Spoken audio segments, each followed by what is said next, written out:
Hello class, welcome to Lecture 2 of our course, Minoan and Mycenean Origins, Two Beginnings for Greek Mythology. Picking up from the end of last week's lecture on the question of Greek mythology and its connection to European spirit or the founding myths of Europe, we can begin this week with the first story in Roberto Calasso's retelling of Greek myth, The Marriage of Cadmus and Harmony. I've only assigned one chapter from this magnificent book for our course, but in a way the close deciphering of one chapter of Calasso could be the work of many weeks. Nevertheless, it's recommended to pick this up and let it wash over you at some point, as it's probably the best original retelling of Greek myth in the 20th century. Roberto Calasso was an Italian author and publisher. He just died this summer, actually, and has been called a literary institution of one. The guiding theme of his work is the relation of myth to modern consciousness. First published in Italian in 1988, The Marriage of Cadmus and Harmony utilizes the myth of the sacred wedding of Cadmus and Harmonia, central to Samothracian mystery cults, more on those later in the course, as a pretext for retelling much of Greek mythology. Each story follows the other in a kind of mythic labyrinth, proceeding from a founding myth, often to a yet more hidden one, and Calasso's constant refrain throughout the book, but how did it all begin? The book, we could say, is like Ovid's Metamorphoses, but for the late 20th century, deeply learned but intended to be enjoyed. And it begins with the story of Europa and the bull. In fact, by the end of the book, Harmonia, the sister of Europa, will find her husband-to-be, Cadmus, in the context of searching for the lost Europa. The book is deeply sensual and immoralistic, the gods all too human, the prose stylized, the content encyclopedic, and the implications often far-reaching. The epigraph to the work is from Sallustius in his ancient treatise of the gods and of the world, and it very well sums up what we might call the essence of the content of mythology. Quote, "These things never happened, but always are." So who was this Europa, who in Greek myth ended up becoming identified with the founding myth of Europe as such? First the wiki before looking at Calasso's stylization. In Greek myth, Europa was a princess of Argive Greek origin and the mother of King Minos of Crete. The continent of Europe is named after her. Indeed, the earliest vase painting securely identifiable as Europa dates from the mid-7th century BC. Sources differ in details regarding Europa's family, but they all agree that she is from Phoenicia, that is in Asia Minor, or modern-day Turkey, and from a lineage that ultimately descended from the Argive princess Io, that is the mythical nymph beloved of Zeus, who was transformed into a heifer. Europa is generally said to be the daughter of Agenor, the Phoenician king of Tyre, and the Syracusan poet Moschus makes her mother Queen Telephassa, the far-shining, and elsewhere her mother is Archeope, or white-faced. This constellation of most archaic women in Greek myth, of Phoenician and later Cretan origin, Io, Telephassa, Archeope, Europa, and soon Pasiphae or Ariadne, give us what we can consider to be the earliest Greek myths in which we find powerful female protagonists. The etymology of the name Europa itself, Europe, is debated. Eurus is generally thought to mean wide or broad, and ops from eye or countenance. Europa being wide or broad-eyed, much like the continent that bears her name. Sometimes scholars connect Europa to the Phoenician Semitic word Ereb, meaning evening, the west, the occident, or the country of sunset and night. How does Calasso tell Europa's tale?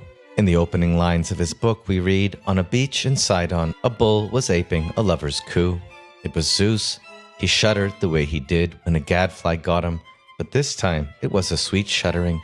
Eros was lifting a girl onto his back, Europa, and then the white beast dived into the sea, his majestic body rising just far enough above the water to keep the girl from getting wet.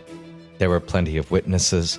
Triton answered the amorous bellowing with a burst on his conch. Trembling, Europa hung onto one of the bull's long horns. Boreas spotted them too as they plowed through the waves, sly and jealous. He whistled when he saw the young breasts his breath had uncovered. High above, Athena blushed at the sight of her father, bestraddled by a girl. An Aeaean sailor saw them and gasped, could it be Tethys, eager to see the sky, or just some Nereid with clothes on her back for a change? Or was it that trickster, Poseidon, carrying off another wench? As we are wont to expect from Greek mythology, it's full of scenes of rape, so extremely stylized and compelling that we may barely notice it and call the scene by another name, abduction. Be that as it may, the founding myth of Europe The main myth of Europa is that of being abducted or raped by a bull and whisked away from her home in Phoenicia to a new and other home in Crete, from which vantage point Europa's name will cover the whole of Europe. The founding myth of European civilization and culture is, in other words, the myth of one of the rapes of Zeus. And we must of course ask, why is this so? What does this myth mean? And so Calasso begins his constant refrain, but how did it all begin? First here, Calasso makes the connection between Europa and the myth of the abduction of Persephone. Both myths involve groups of girls playing by a river, picking flowers, such scenes proving irresistible to the gods. In Europa's case, her company was surrounded by a herd of bulls, and the Princess Europa made so bold as to climb like an Amazon onto the back of the sweetest and greatest bull in the lot, who whined with pleasure like a puppy, slumping down on the grass and offering his little horns to the garlands.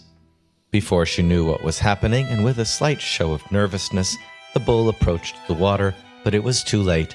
The white beast was already breasting the waves with Europa up on top. These events, however, were far from occurring simply out of the blue. The night before, Europa had had a strange or premonitory dream. She was caught up between two women. One was Asia, and the other was the land facing her, as yet with no name. The two women were fighting over her violently. But in the end, it was the stranger whose powerful hands dragged her off. It was the will of Zeus, she said. Europa was to be an Asian girl carried off by a stranger. The dream was vivid, and upon awaking, Europa sat in her bed for a long time. Eventually, as she always did, she went out with her friends to the mouth of the river with her golden basket and began to pick the flowers. The history of painting, from ancient Roman frescoes through medieval, Renaissance, Baroque, neoclassical, and symbolist art such as Gustave Moreau, and even into the cubists such as Pablo Picasso here on the right, this theme of Europa and the bull diffuses the history of Western painting. It is positively iconic, and even in more sultry, celebratory, kitschy, or New Age forms, painters have never ceased to try their hand at this great theme. But what does it really mean, we might ask? According to Helen Morales, in a chapter, Without Bulls There Would Be No Europe, we hear that we meet classical myths like the myth of Europa and the bull in the most ordinary of ways, like jangling loose change in our pockets. For every citizen and tourist of modern Greece must have seen the Greek 2 euro coin frequently enough. How often do we really look at it and consider what it means? A young woman, barely clothed, astride a swimming bull. For Morales, it's worth reflecting on what a picture of a mythical kidnapping is doing on currency. Why the Greek word Europe means both the girl's name, Europa, and the geographical and political entity, Europe, and even nowadays the European Union. Like it or not, there is something to the myth that New Europe is as much as Old Europe, a long and venerable tradition that goes back to ancient Greece. The use of the Europa image is even a significant part of Europe's reinvention of itself as the European Union. In children's books and popular comics, as in the history of fine art, myths of the rape of Europa are read selectively. Most often, responding to this myth means wearing blinkers. So how did this occur? How did the myth of Europa become the name of Europe? Here, our first stop must be the world according to the historian Herodotus in the 5th and 4th century BCE. The very first reference to Europe as a geographical entity is in the Homeric hymn to Apollo from the 7th to 6th century BC. Both here and in Herodotus, the idea and geography of Europe are rather vague. Although it's in Herodotus that for the first time we see some attempt to sketch out the boundaries of the continent, placing its western limit at the Adriatic and its eastern near the Black Sea at the river Phasis, now Runi in Georgia, or the river Tanais, now Don in Georgia. Quote from Herodotus, "As for Europe, the origin of its name is uncertain, as is the identity of whoever first named the region, unless we say that Europa, the Tyrian princess, gave it her name, and that before her time it was just as nameless as the other continents. But it is plain that this Europa came from Asia and never set foot in what the Greeks now call Europe. She merely traveled from Phoenicia, over here, to Crete, down there. Hardly an adventure worthy of the name of an entire continent." The first writer to establish a connection between the myth of Europa and the continent was the poet Moschus in his poem Europa, written in Greek in the 2nd century BC. Here we find an eroticized description of Zeus's deceit of Europa and their flight to Crete, in which the princess is a naive but willing captive. The night before the abduction, and this was Calasso's source in his retelling, Moschus tells of Europa's dream of two lands fighting to possess her. Upon awaking, Europa exclaims, "I only pray to the blessed fates that the dream turns out well." By the 1st century BC, the Roman poet Horace imagines the goddess Venus or Aphrodite comforting Europa, who is enraged and suicidal after her seduction, as it is described here by the bull. Venus to Europa, "You do not know that you are the wife of Almighty Jupiter. Stop your sobbing, learn to endure your great good fortune. Half the world will bear your name." Horace here sounding a theme, common even into contemporary classics such as Mary Lefkowitz, tending to underline the great good fortunes and boons that come when mortal women become the rape victims of the gods. In order to really understand Europa's story, however, we need to ask again with Calasso, where did it all begin? And you'll note in reading Calasso's chapter how it continually cycles through earlier and deeper beginnings, next involving Libya and the Libyans or the African continent, and other background myths for the House of Cadmus, such as the rape of Io, and back further still. In order to not get too confused too fast, an inevitable danger in studying Greek mythology, the first and simplest point for us, underlined by Calasso, is just as the abduction of Helen had sparked the Trojan War, so the abduction of Europa from Asia Minor to Crete can be read as the start of a history of conflict. Up to and including the Trojan War, quote, "This rape lit a bonfire of hatred between the two continents. From that moment on, Europe and Asia never stopped fighting each other, blow answering blow." While we might begin a survey course in Greek mythology with these events of the Trojan War, the abduction of Helen, the rage of Achilles, all of these events probably happening somewhere between 1500 and 1200 BCE, the myth of Europa points further back still. The first cross-Mediterranean abduction, Europa is taken from Asia Minor to Crete, and there becomes the mother of King Minos, and a founding figure in the culture we know as the Minoan. Just as everyone has probably heard of the myth of Europa and the bull, everyone knows about the grandchild of Europa, the young man with the bull's head, who lived in the middle of a labyrinth awaiting his victims, what we usually call the Minotaur. There's much more in Calasso's chapter here, which we'll return to in a moment, but let's take this reference to the labyrinth and the Minotaur and Europa's descendants as an opportunity to pivot from here to an introduction to ancient Crete. And here I'll be using as our guide the 2nd chapter of our textbook, Historical Background for Greek Mythology. In this chapter, there are 2 core areas of interest and background subjects necessary to cover for every student of Greek mythology. That is Mycenean culture, and the German archaeologist who put it on the map with his excavations at Troy, Tiryns, and Mycenae, Heinrich Schliemann. And next, the British explorer Sir Arthur Evans, who discovered the Palace of Knossos on the island of Crete. This terrain is covered very well in our textbook, and also in 2 really excellent documentaries by Bethany Ann Hughes, Helen of Troy and the Minoans, links to which you can find in the modules for this week. If you like Bethany Hughes' work, you might also pick up her book Helen of Troy for an essay project in this course. I won't attempt to fully summarize the textbook with these documentaries here, but let's just touch on a few essential points having to do with the timeline, as well as the cultural evolution, leading into the Greek Bronze Age and beyond. These 3 periods covered what we mean by the historical background of Greek mythology. First, the early Bronze Age, including the early Minoan, early Cycladic, and early Helladic cultures. Next, the Middle Bronze Age, and finally the Late Bronze Age, involving the decline of the Minoans and the Late Helladic or rise of the Mycenean Age. From the Minoans to the Myceneans, we have very little primary surviving textual sources, at least not literary ones which tell mythical tales. Rather, what we have are the findings of material archaeology. These are images I took at the National Archaeological Museum in Athens in 2019. You see 2 iconic examples from what's known as the Cycladic period. The more geometrical style, sometimes for scholars, suggests less personified gods, and a deeper basis in nature worship. On the left here you see one of the earliest Cycladic musicians playing what is for us the first lyre, and on the right what seems to be a fertility figure, which reminds us in these curves of earlier Paleolithic Venuses. Material evidence for early Cycladic, Helladic, and Minoan cultures fairly extensive. This early Minoan fresco of what appears to be a tribe of fishermen communing in their spirit with the spirit of the fish, and one with it in a mysterious way, is reminiscent in the style of portrayal here, primeval indigenous perception. In fact, the Canadian Ojibwe artist Norval Morrisseau and his son Daniel Pichigigwene paint within their own tradition in a remarkably similar style. You might say, looking at these early Minoan frescoes, that these are some of Europe's earliest indigenous peoples.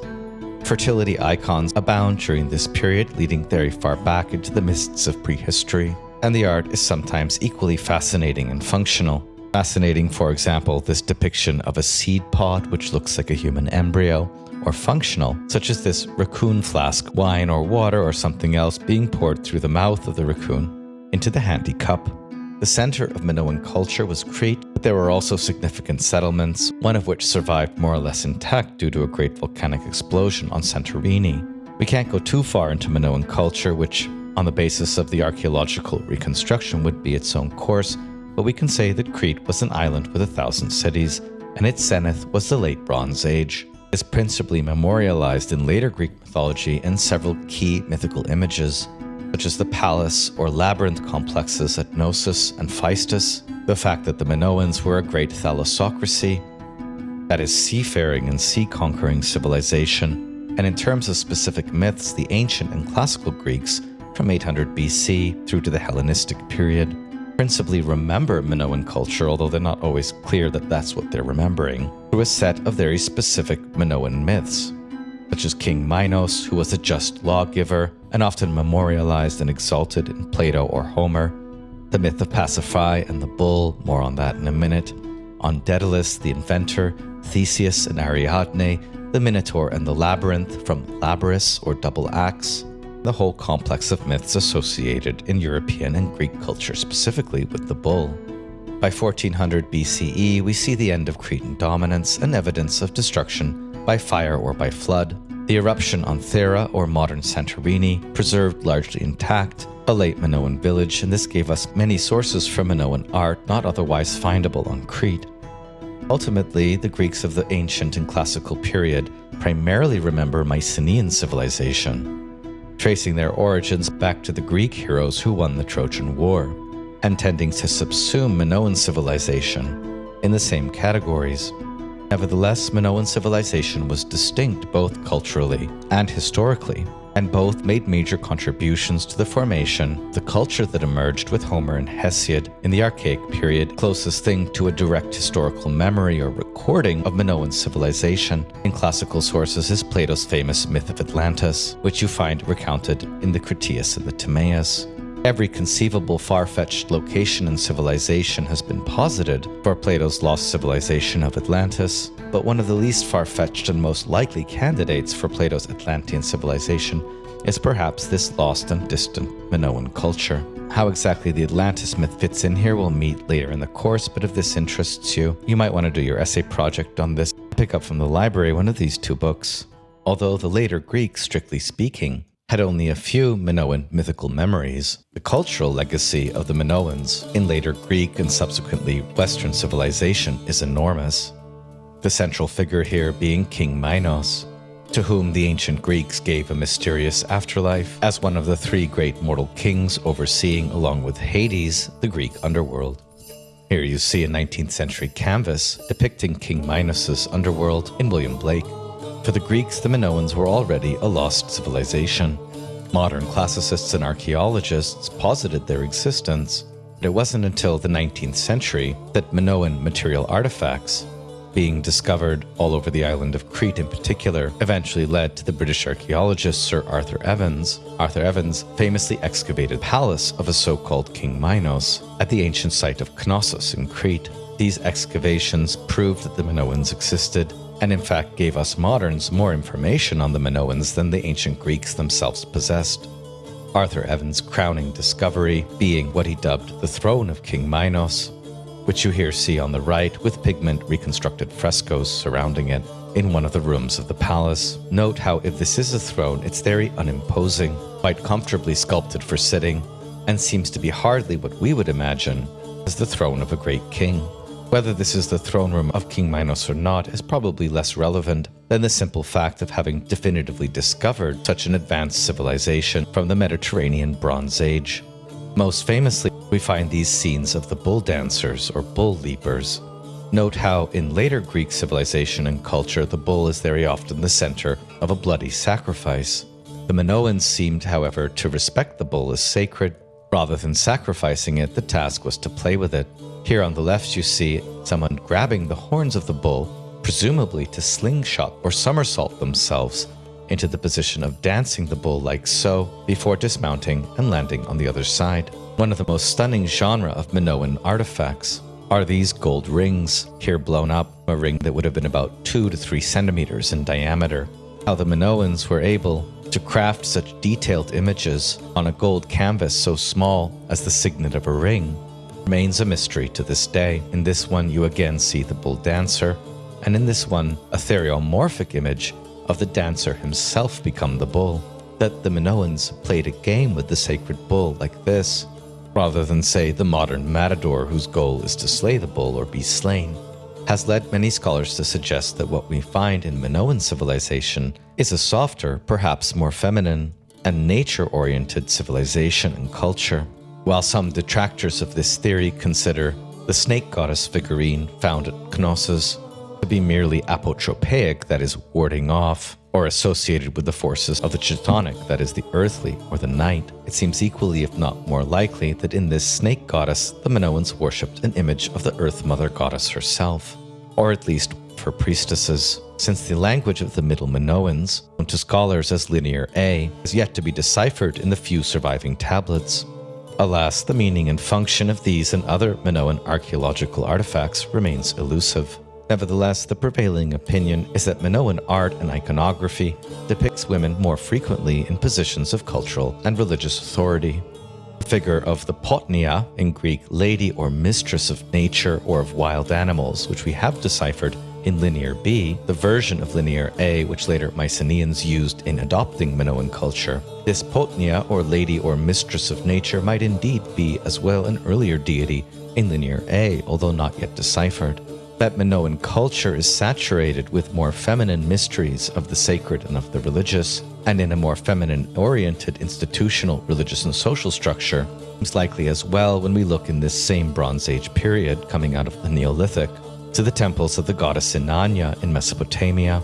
It is as well possible that Minoan temples were run by women and involved the major redistribution of grains, wine, oil, and other goods. Here the textbook underlines that in the sphere of religion, the later Myceneans, with their worship of a supreme sky god Zeus, differed fundamentally from the Minoans, who worshipped a fertility mother goddess. And most centrally, quote, in many respects, Greek mythology can be seen as a synthesis of Minoan and Mycenean culture.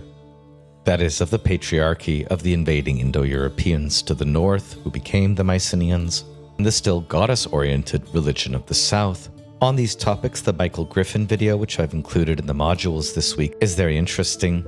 Griffin pointing out how the Minoans and Myceneans are fascinating because in them we find traces of the cultural memories of later traditions, especially esoteric traditions such as mystery initiations, notions of the afterlife and immortality, images of agricultural redistribution, and perhaps even ritual models for the transformation of consciousness.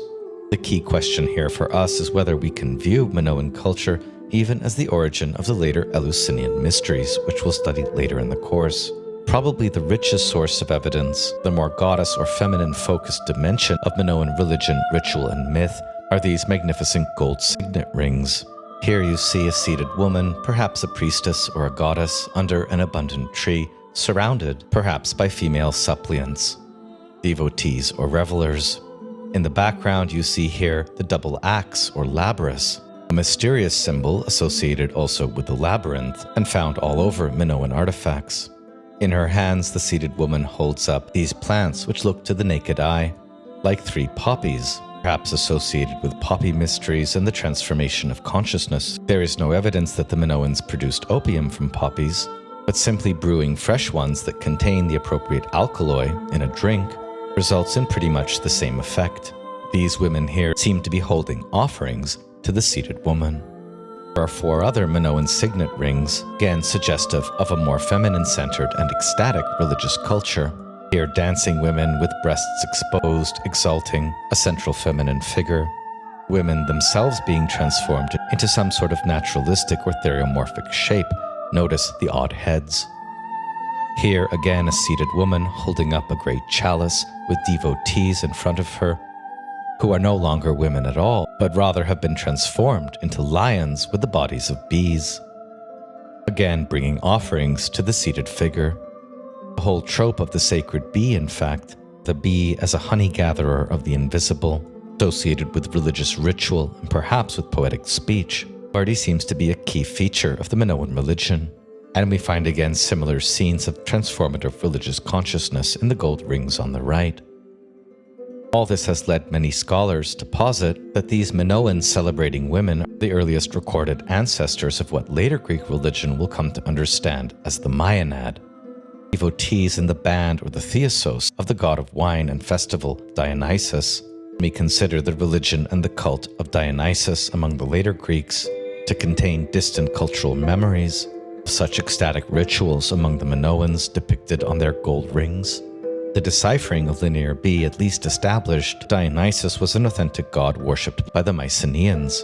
Going back yet earlier, can we imagine that the goddesses and ritual ecstasies of Minoan women reflect a time before the god of ecstasy even became a somewhat androgynous male? Hard to say with any kind of certainty, but it's a tempting supposition.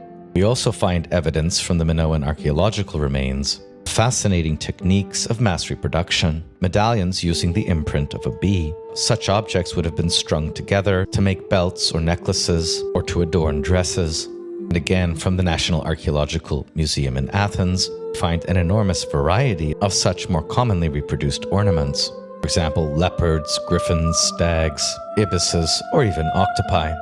Here you see what Arthur Evans famously dubbed the Ring of Nestor, which he believed contained evidence for the Minoan view of the afterlife. Later Greek conceptions of the afterlife posited two paths in the underworld, one leading to the life of a flitting shade eternally unsatisfied, and the other to the so-called Elysian fields, or site of perpetual festivity, kind of like the Norse Valhalla, where the souls of ordinary mortals might gather with the gods, heroes, or other mythical ancestors in a kind of feast of memory or presence. Does the tree here reflect an earlier image of later underworld trees we find in Greek myth? Are the figures a kind of proto-form of the souls who dwell in Elysian? Again, impossible to say for certain, but well worth exploring. To be sure, the Minoans did have a complex religious eschatology, or understanding of what happens after you die. Here you see a Minoan gold balance, which symbolized the waiting of the soul in the underworld. View arrived at when scholars noticed that a butterfly, or Minoan symbol of the soul, was depicted on the discs. This artifact in particular might suggest an Egyptian influence on Minoan culture. Students of Egyptian mythology and religion will remember from the Papyrus of Ani or Egyptian Book of the Dead the scene of the waiting of the soul on scales. There the soul was a ba, a small little bird, which had to be equal or less in weight than the feather of truth. The Minoan adaptation of this myth, the soul is a butterfly, and so on and so forth. Minoan culture and religion, for the little we know about it, is certainly extremely profound and interesting. Here you see a magnificent bull with gold horns and a flowering forehead, as well as the Minoan symbol of a knot, a symbol that would also be key in the Egyptian mysteries of Isis. And finally, a Minoan cross, not an image of the coming Christian savior in a few millennia, of course, but what the Minoan cross actually means, we simply don't know, but we can attempt to interpret. The more we study Minoan archaeological remains, the better we get at it. So that's about as far into Minoan archaeology as an essential background for the study of Greek myth that I'll be going here. Let's pivot now to the key Minoan myths which the Greeks remember, such as Pasiphae or Ariadne, Theseus, and the Minotaur. And here we can return again to the first chapter of Calasso's The Marriage of Cadmus and Harmony on the myth of Europa, and the almost divine queens with which the study of Greek myth properly begins. For Calasso, this lineage which leads from Io through Telephassa, Europa, Archeope, Pasiphae, and Ariadne, here evoked again and again the image of a broad, pure, shining face that lights up things in the distance, that lights up all of us like the moon. And Calasso quotes the French symbolist painter Gustave Moreau, huge, pale figures, tremendous, lonely, dark, and desolate, fatal, mysterious lovers, condemned to titanic infamies. What will become of you? What will your destiny be? Where can you hide your fearful passion? What terrors, what compassion you inspire, what immense and awesome sadness you arouse in those mortals called to contemplate So much shame and horror, so many crimes, such great misfortune. Calasso goes on to quote here the 1st century BCE historian Theodorus Siculus on Cretan mystery and the Cretan contribution to Greek myth and religion. For some of the later Hellenistic Greeks, the honors given to the gods and the sacrifices, the rites of the mysteries, originally came down to other men among the Hellenes from Crete, and in making this claim they offer what they believe is an extremely strong argument. The initiation rites that the Athenians celebrate in Eleusis, the most illustrious, one might say, of all rites, and again the Samothracians' rites, and the rite begun by Orpheus in Thrace, all these rites are passed from one initiate to another in secret, but in Knossos, Crete, it has always been the custom to practice such initiation rites in broad daylight and to let everyone know about them. What is considered unnameable among other peoples is available for all who want to hear in Crete. In this precious rare testimonia on how highly educated later Greeks saw the early Cretans, Calasso comments, quote, "Mystery in Crete was made plain to all. No one tried to hide it. The unnameable things that abounded in Attica were laid open to everyone. But there was no sense of challenge about this. Crete, with its 100 cities, and not a single defensive wall around them, looked like a huge plaything."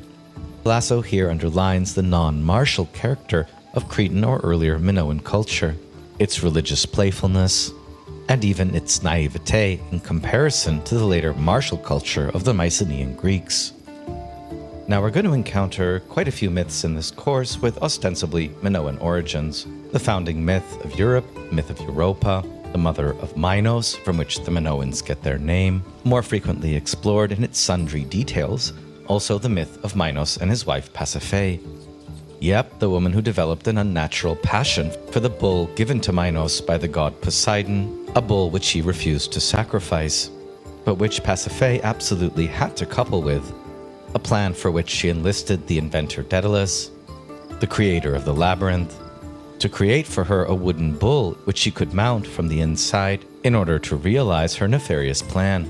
Other than being the creator of the labyrinth and the helper of Pasiphae in her design, Daedalus is most remembered for his son Icaros, for whom he made wings to fly. But alas, their being made of wax, they melted as Icarus drew closer to the sun, causing him to fall into the sea. Daedalus is also interesting as an inventor for his connections with the later forge god Hephaestus. After having set up the myth of Europa, the rest of Calasso's chapter for this week pursues the relationship of Ariadne and Theseus. Ariadne being, along with Phaedra, daughters of Pasiphae, and thus sisters of the Minotaur Asterius. Ariadne is most famed for having fallen in love with the young Athenian Theseus, sent in a delegation of youths as sacrifices to the Minotaur. She assisted the hero by giving him a golden thread so he could find his way in and out of the labyrinth, and a weapon with which to slay the Minotaur. The story of Theseus and Ariadne is the richest among these, so we'll return to it in a moment. We'll also be getting eventually in this course to the frustrated love of Phaedra for Hippolytus, as well as the myth of Io, who didn't develop a passion for the bull like Pasiphae and wasn't abducted by one like Europa, but herself became a heifer, wandering all over Greece and ending up founding a lineage of kings in Egypt. The linear be Mountain Mother or Potnia Theron, mistress of the animals, later Rhea Cybele, probably as well has Minoan roots, as does the goddess Eleuthia, probably an earlier version of Eileithyia, the goddess of childbirth. Artemis as well has ostensibly Cretan roots, especially in her epithet Britomartis, also known as Dictina, more on that in our unit on Artemis. And the worship of the infant Zeus as a divine child or god of fecundity in alliance with the mother goddess, bent on restoring the mother goddess's claims and overthrowing her abuse in the patriarchal regime of Kronos, as well likely goes back to some Minoan tales. The story of Jason and Medea, which we'll eventually get to as well, mostly framed by later Greeks within a pan-Hellenic mythology, with many Mycenean elements. Aspects of the story as well have Minoan roots. Again, when the Greeks told all these stories, they didn't self-consciously identify them with the earlier civilization that Arthur Evans dubbed the Minoans. There are elements of cultural memory in all of them which go back to this earlier period. In later genealogies of the ancestry of the Argive line of the Greeks, we find most of these major figures, for example, the liaison of Io and Zeus, The descendants of Agenor and Telephassa, such as Europa or Minos. Eventually, as we proceed across this course, we'll come to have some knowledge of most of the names and stories associated with this genealogy.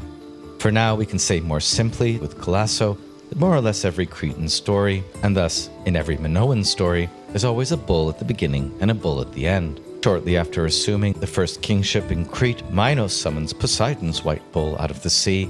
If it appears, he promises he will sacrifice it to the god. The bull does appear, but Minos doesn't keep his promise. The bull is just too beautiful. He doesn't want to kill it, but wants it for his own.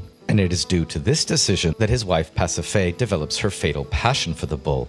A matter perhaps of jealousy? In looking at these earliest Cretan bull stories, Calasso believes he can chart a transformation in Greek mythological consciousness from mystery to shame. Asterius, the Minotaur, has been shut up in a building designed by an Athenian inventor, Daedalus, who is on the run because, so rumor has it, he killed someone. That covered building, the labyrinth, is strange indeed. The princesses Ariadne and Phaedra were already familiar with the labyrinth, but in the past it had been out in the open for everyone to see, a broad space for the dance, and not something enclosing, denoting secrecy or shame. What is the meaning of the fact that in myth it becomes enclosed and comes to house a shame? The Minotaur, Ariadne, and Phaedra didn't realize, and nobody would have told them, that when their father Minos set out to conquer the continent and the Cretans began to have many dealings with the Greeks, the moment had come for them to cover up their secrets and ultimately to be ashamed of them. More goddess-centric Minoan culture, what Calasso had called the huge plaything without a single defensive wall, has by this time become cagey and secretive. Their mysteries no longer practiced openly, but concealed within a labyrinth that hides shame. It was Daedalus, the inventor, who designed the building in Crete that hides behind stone walls both mystery, the pattern of the dance, and shame, Asterius the Minotaur. From that day on, the mystery is also the thing that you are ashamed of. At this point, Calasso believes that he can chart the history of metamorphosis itself, for at the time of Europa and Io, the veil of Epiphany was still operating. The bellowing bull, the crazed cow, would once again appear as god and girl. But as generation followed generation, metamorphosis became more difficult, and the fatal nature of reality, its irreversibility, all the more evident. Only a generation after Europa, Pasiphae would have to crouch inside a wooden cow, and would have herself pushed as far as the meadows of Gortyn, where the bull she desired was grazing, and from their union was born a creature who would never be able to go back to being either a beast or a man. And just as the craftsman Daedalus had had to invent an inanimate object to allow the mother to love the bull, so now he had to invent another object, the labyrinth, to conceal the sun. Pasiphae was to die in captivity and shame.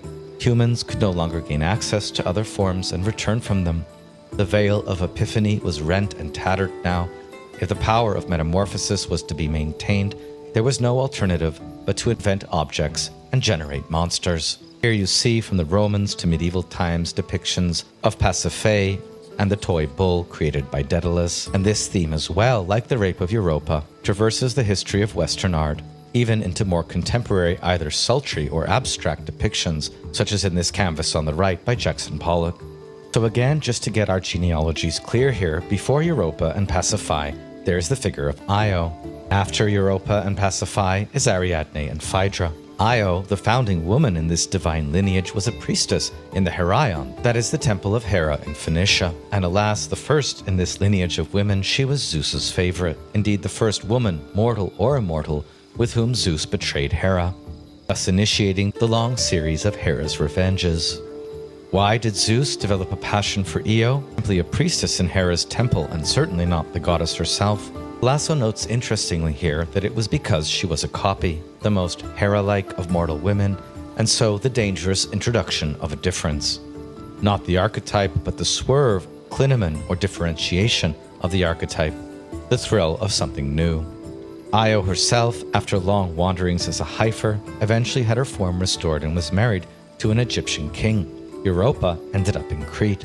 Together, Europa and her grandmother Io mark the eastern and southern boundaries of Europe.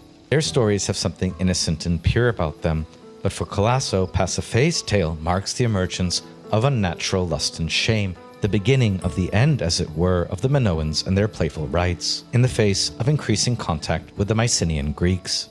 Ariadne and Phaedra, Pasiphae's daughters, complete this passage into and dawn of a properly Hellenic mythology, once uprooted yet still distantly related to its Minoan roots. The myth of Theseus is a myth of the ascendancy of mainland Greeks in the midst of a Minoan decline. Vassal states of the great empire of the Minoans were required to send vessels of sacrificial youths, sometimes 7 boys and 7 girls, ostensibly to be sacrificed to the Minotaur for food. Theseus, the son of Aegeus, the king of Athens, slipped in among their ranks, ostensibly to do mischief and overthrow Athens' Minoan overlords.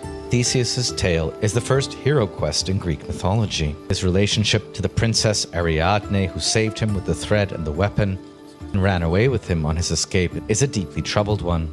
For no reason at all except the thrill of a new discovery, he abandons her on the island of Naxos, where she wastes away until the god Dionysus, that is, comes to fetch her, at least for a time. Her abandonment by Theseus becomes her abandonment by Dionysus. In some versions of the myth, Dionysus returns and consummates a sacred wedding for Ariadne, in this case an ultimate fulfillment, which marks the moment of her death and becoming a constellation. The many versions and details in the tale of Ariadne and Theseus are so rich, both in Calasso's retelling and in our sources, we'll have to return to this myth in more detail in our unit on Dionysus. For now at least, the textbook summary suffices when it says that the Theseus story blends in splendid confusion Minoan and Mycenean elements with the facts of the later historical period of monarchy in Athens.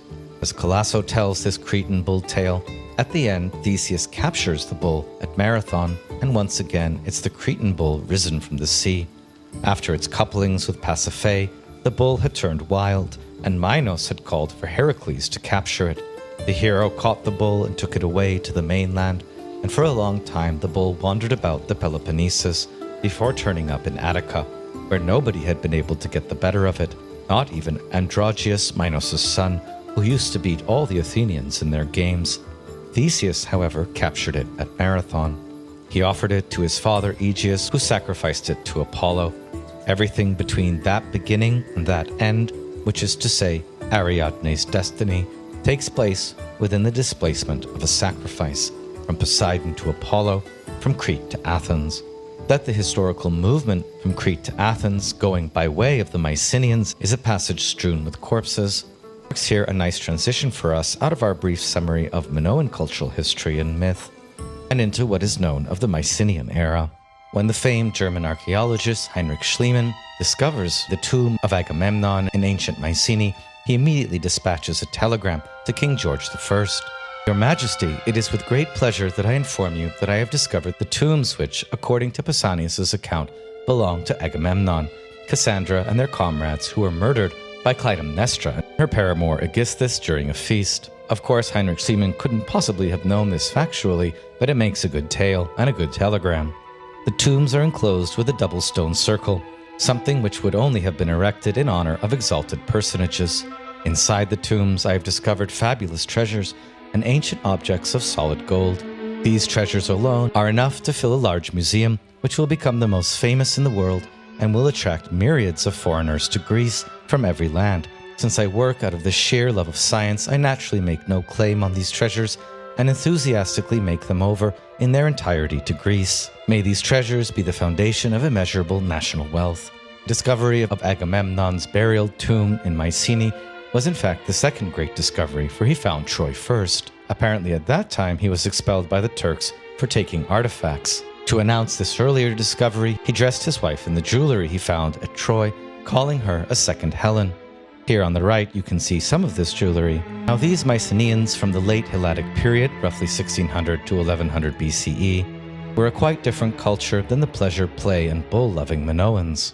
On the mainland of the Middle Bronze Age was likely ushered in by an invasion from the north and possibly the east, that is, the Indo-Europeans, who according to some evidence first settled in Greece and established Greek culture there around 2100 BCE, bringing with them the worship of a supreme sky god named Zeus, the earlier Sanskrit Deus Pater, these migrating Greeks being descendants of the ancient Proto-Indo-Europeans. Arriving in this region dominated by the Minoans, they learned much from them. Their painting, palaces, and pottery are strikingly similar, but there are significant differences. remember the absence of major defensive walls surrounding the palaces of the Minoans. In contrast, the Mycenaeans built what are known as Cyclopean walls, so huge and monumental that they were said to be built by the giant Cyclopes of myth. Cyclopean walls typically surrounded the complex palaces of the kings and the homes of the aristocrats. The entrance to Mycenae was particularly splendid, graced as it was with a relief on which two lions or lionesses flanking a column were sculptured. That is in the image here on the left, the famous Lion's Gate. Calasso's more poetic introduction to Mycenaean culture you can find on page 10 of the reading for this week.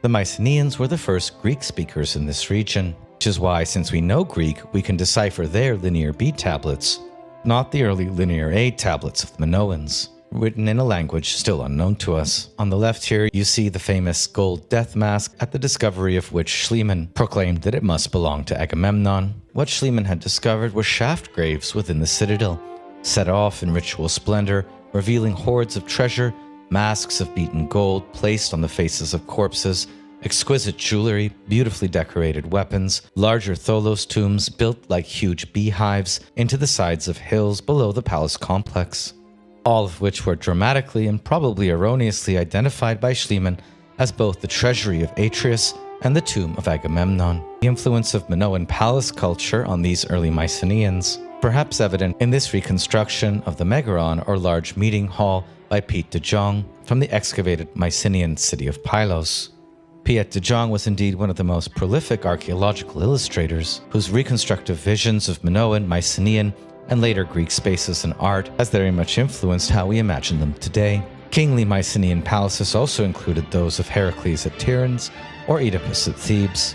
The myths of Agamemnon, Heracles, Oedipus, and Nestor all being of Mycenaean provenance. So just as the Minoans had a set of founding myths, which were still told by later Greeks, so there is also a body of Mycenaean myths, which later Greeks never tired of retelling. The mythical and religious worldview of the Greek Indo-European invaders, most clearly expressed in later Greek poetry and religion in the world of Homer's celestial Olympians. But how different is the spiritual atmosphere of these Mycenaeans versus the Minoans, whose religious conception seems to have been dominated by a fertility mother goddess with or without a male counterpart. Far more even than echoes of the distant Minoans, the Mycenaean world is the major mythological backdrop of the Homeric epics, the Iliad and the Odyssey.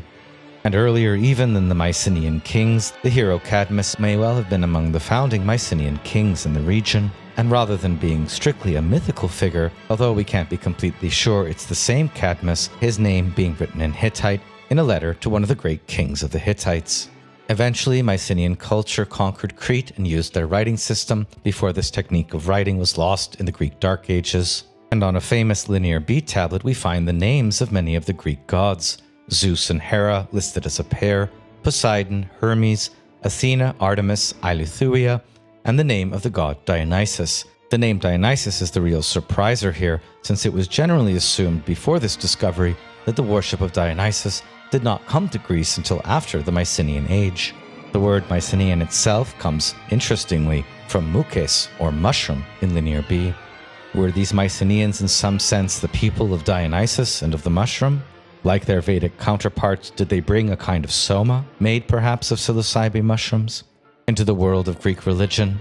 We have absolutely no idea, of course, but it's fun to speculate.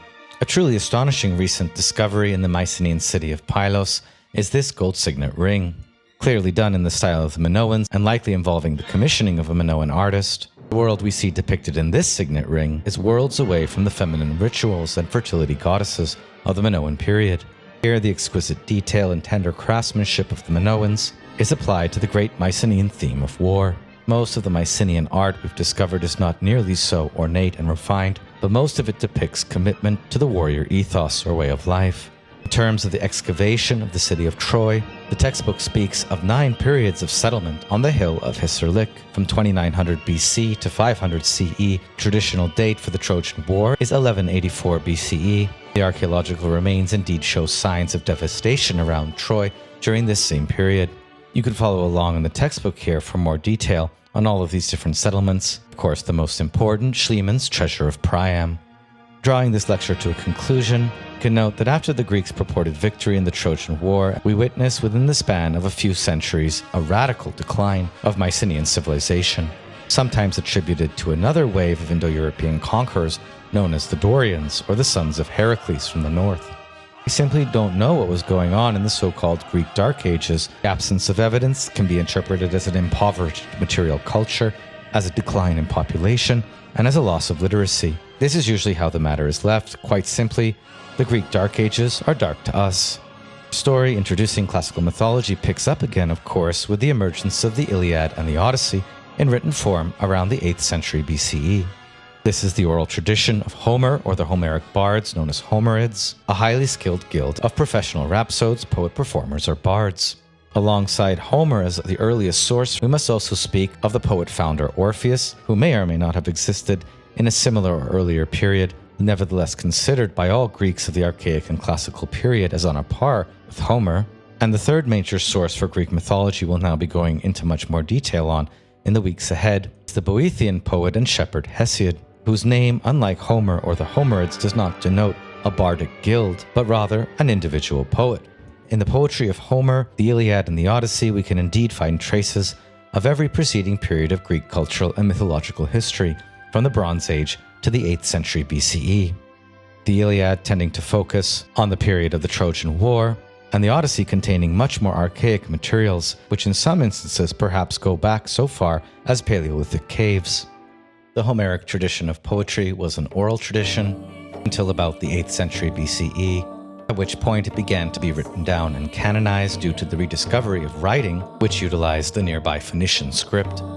And from Homer we get many of the iconic images of Greek religion, poetry, and music, such as the Pharynx, which was the oldest lyre, strung while the Homeric bard chanted out his epic. The earlier Pharynx here was supplanted in historical times by the 7-string kithara, though the term Pharynx continued to be used as an archaicism in Greek poetry.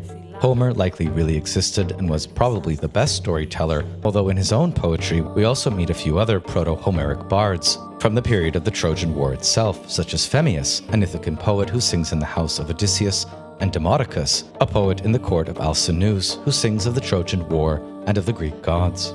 Importantly, the Homeric tradition of poetry is not invented by Homer. Homer is rather the last in a long lineage, which in all likelihood goes back to the Trojan War itself and the events simultaneous with it or shortly after.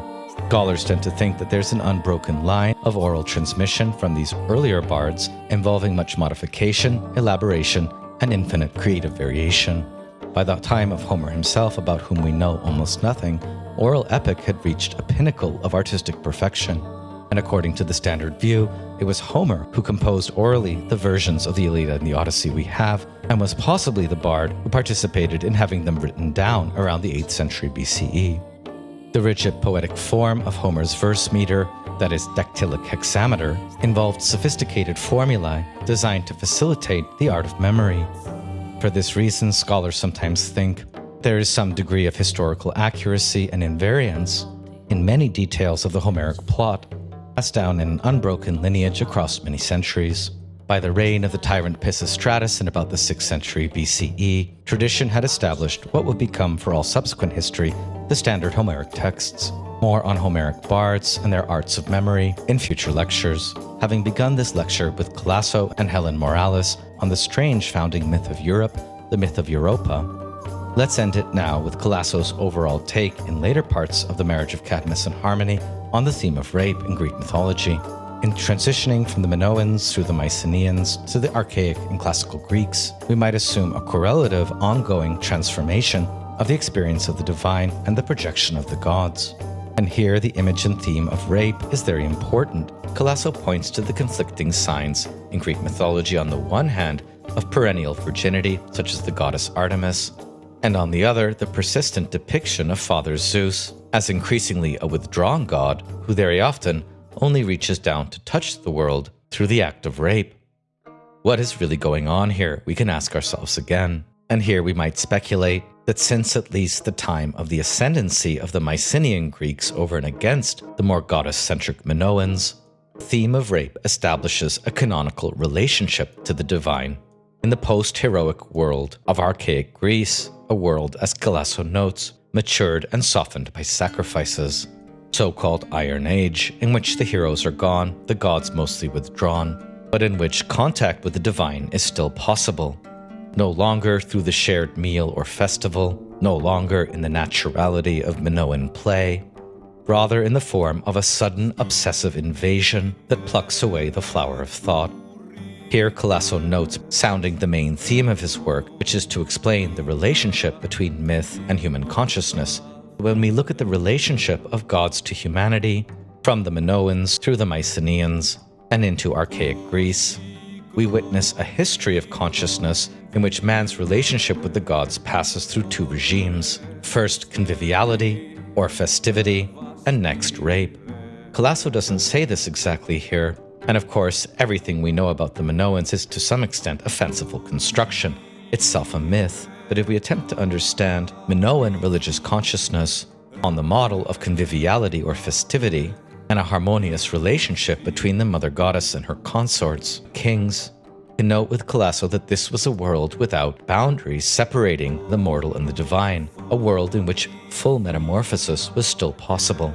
Perhaps the invasion of the more patriarchal and martial Myceneans, and their culture of taking whatever they wished, and glorifying myths of abduction and rape as founding myths of their right to rule the Greek mainland and islands. We might imagine that this passage through two regimes of mythical consciousness, from conviviality to rape, is a bit like the passage from the Minoans to the Myceneans. Calasso goes on, the third regime, the modern one, is that of indifference, but with the implication that the gods have already withdrawn, and hence if they are indifferent in our regard, we can be indifferent as to their existence or otherwise. Such is the peculiar situation of the modern world. Calasso here brilliantly underlines that insofar as we moderns think of the gods merely as fanciful myths, to which we can choose to be indifferent so long as the gods are themselves indifferent to us, we will not understand the powerful semantics and metaphorics of the fundamental relationship between the divine and the human world sounded in the theme of festivity or the theme of rape. In the earliest strata of Greek myths, we find gods sitting down alongside mortals to enjoy a common meal, such as at the marriage of Cadmus and Harmony, of Thetis and Peleus. And throughout the subsequent history of Western painting, this is the trope of the Feast of the Gods. In the earliest myths, during the regime of festivity, gods and men had no difficulty recognizing each other.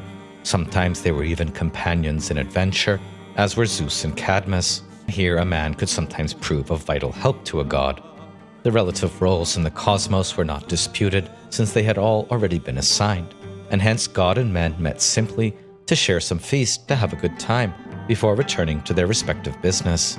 At some point after that initial banquet, we're not exactly sure when, Zeus began to make rarer and rarer appearances, at first in the form of a stranger, the unknown guest who demanded hospitality, but with the increasing withdrawal of Zeus, even this role passed for the most part to other gods, like the goddess Demeter, more on that later. The second regime emerges when Zeus chooses to tread the earth, only rarely from out of his distant heaven in Olympus. When he did so during this period, his usual manifestation was rape. And here we can see, in contrasting the Minoans and the Myceneans, there are in a way two Zeuses which are being discovered here.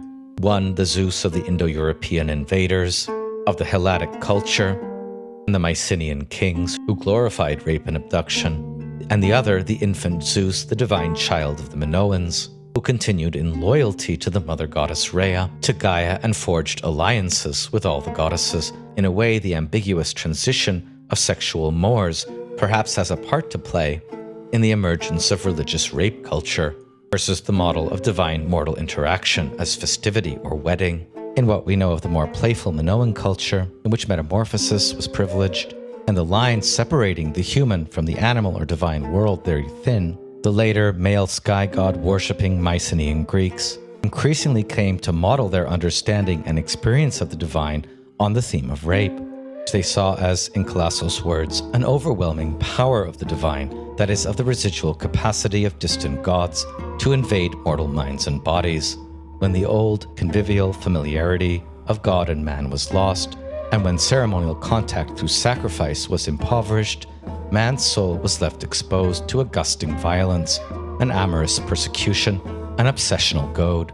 Perhaps in a way this was the revenge of the mother goddess and of Zeus on the Mycenean Greek conquerors, having violated the sanctuary of the holy, and suppressed the centrality of the feminine in the religious domain, the gods themselves could not but take revenge through an overwhelming act. Greeks come to experience the divine itself on the model of rape, and it was at last, perhaps for this very reason, that their consciousness of the divine was destined to be supplanted by another.